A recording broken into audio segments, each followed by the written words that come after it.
Long ago in England, a wise and just king ruled the land. His name was King Uther. Times were good and the people lived well. King Uther wanted a magician at court, and so he chose the famous Merlin the magician. Merlin could see into the future, and he knew those good days were not going to last. King Uther and the Queen Guinevere had a child, a baby son. At a castle party for the royal birth, Merlin the magician took the king aside. He said, "Sire, there is something you must know. Soon a great darkness will fall over this land. Your child is in great danger. Let me take the baby far away.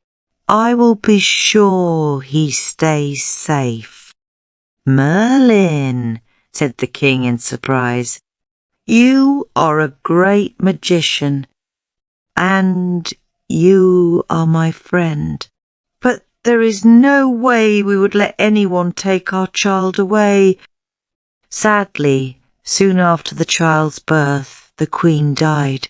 Not long after, King Uther was killed in battle. That very night, Merlin swept into the castle and took the child.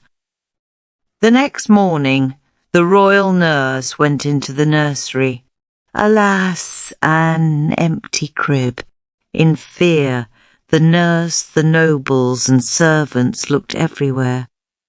But the baby was gone. For years there was no king to sit on the throne, no king to set the laws.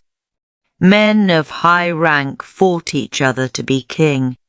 Darkness fell over the land. Robbers and bands of wild men ruled the streets of London.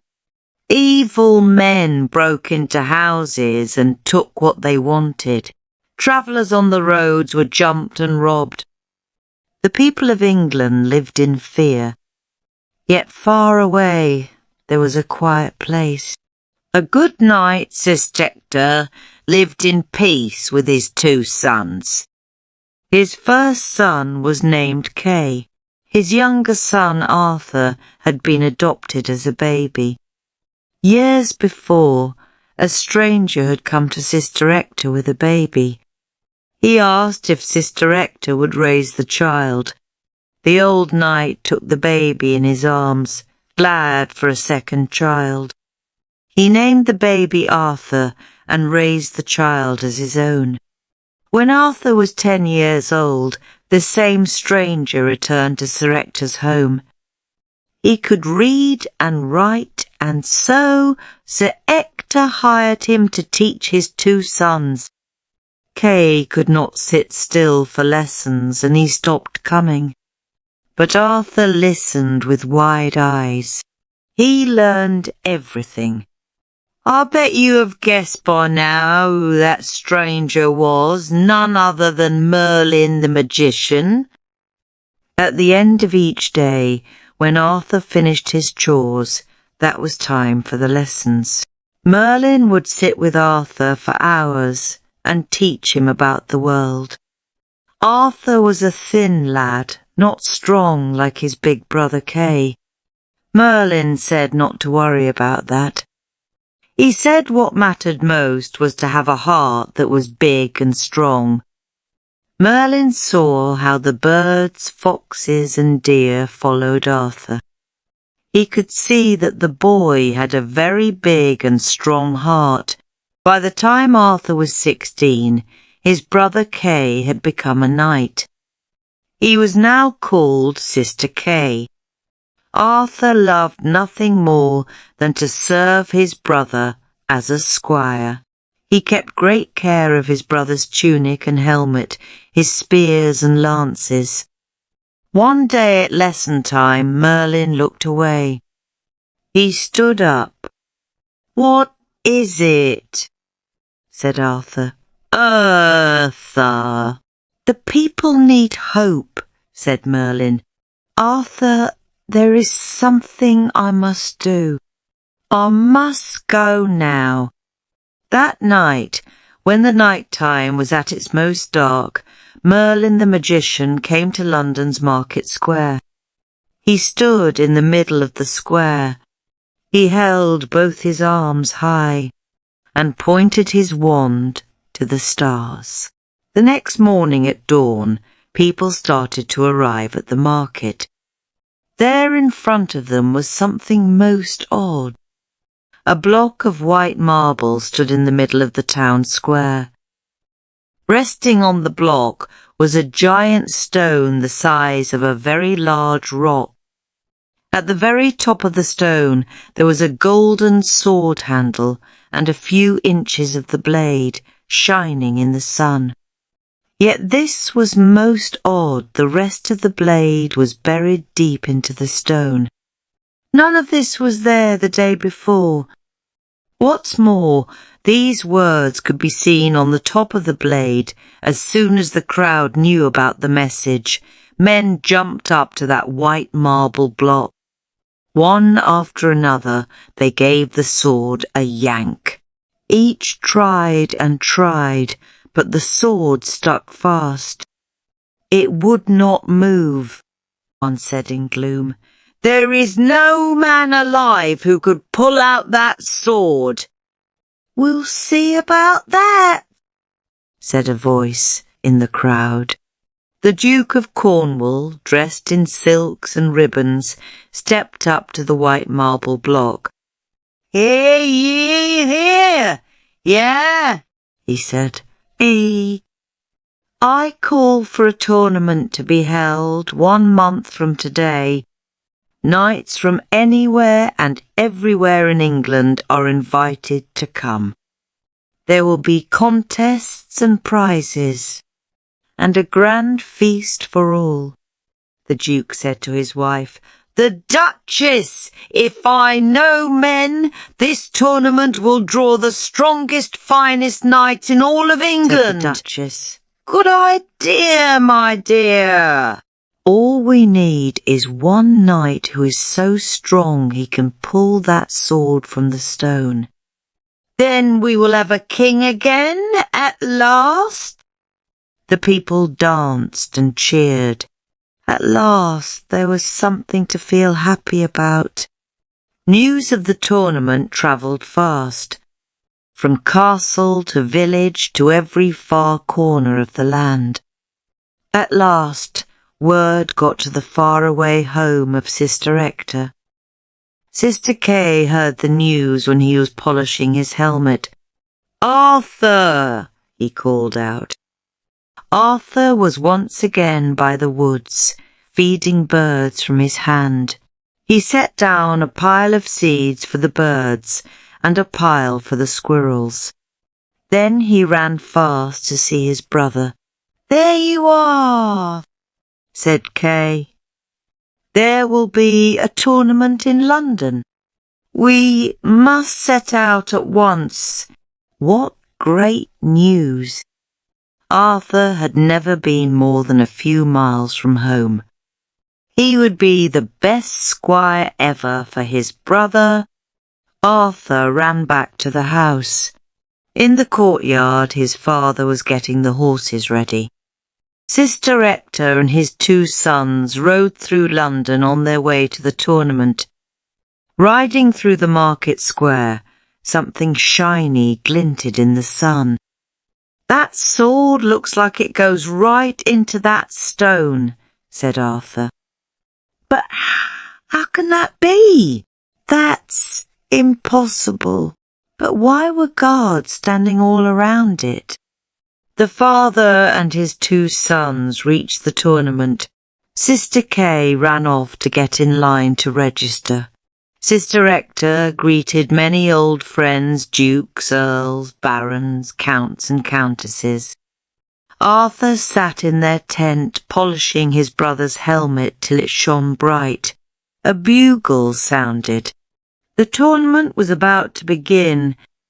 "Get my sword," demanded Kay right away, said Arthur. But where was it? Arthur looked around in panic. Kay's spear, battle-axe and dagger were right where they should be, but no sword. "Kay," he said, "how about a battle-axe?" "Where is my sword?" "I'll have it in a moment," said Arthur. "Ah!" "Be quick about it," said Kay. Arthur ran back into the tent. Maybe he had left Kay's sword there. He searched through the bag of armour and weapons. How could he let such a thing happen? Then he had an idea. Very fast, Arthur rode back to the market square. The guards were not there any more. They must have all gone to the tournament. Arthur stepped up on the marble block. Let's see if that sword can get unstuck. He took hold of the handle of the sword. He moved the sword a bit. "Hey," he said, "Ed. It's looser than I thought." With one big tug, the sword slid out. Arthur was thrown back, but the sword was safe in his hands. "I will be sure to bring it right back." He raced to where his brother was waiting. "Here it is," he said, handing the sword to his brother. Kay took one look. "Oh," he said in surprise. "What is it?" said Arthur. But his brother was gone. Soon after, he heard his brother's voice outside the tent. "Father, I have something to show you." Kay and his father stepped inside the tent. "Look," said Kay. He pointed to the sword. Sister Ector stared. His face turned white. "Kay," said the father, facing his older son, "where'd you get this sword?" "It is mine," said Kay, holding it close to him. "I have it now." "Kay," said the father again in a stern voice, "I will ask you one more time. Where did you get this sword?" The young knight's head dropped down. "From Arthur," he said. "He lost my sword." "Somehow he got this one." "Arthur." The father turned to his younger son. "How is it that you came by this sword?" "I'm sorry," said Arthur. "Father, I will put it back right away. I only meant to borrow it when I pulled it from the stone. You must take us to where you found this sword. At once." The three of them rushed over to the market square. Arthur climbed up onto the marble block. "It came from here," he said. He lifted the sword over his head. Then he dropped the blade back into the stone. "Now it's back." "Hey," said Sir Kay. "I still need a sword." He jumped up onto the marble block. Grabbing the hilt of the sword, he pulled and pulled. But it did not move. Kay shouted to Arthur. "What did you do to it?" "Nothing," said the lad. "You must have done something," yelled Sister Kay. "Hush, both of you," said the father. "It is better if no one sees or hears us." But it was too late. A crowd had already started to form. "Hey, did you pull that sword out of the stone?" called one. "Yes," said Arthur. "I did." "Do again?" called another from the crowd. "Yes, let's see it." Arthur put his hands around the golden handle. With one tug, the blade slid out. "Who are you?" called another voice. "What's your name?" "Arthur," said the lad. Wait a minute! Put that sword back!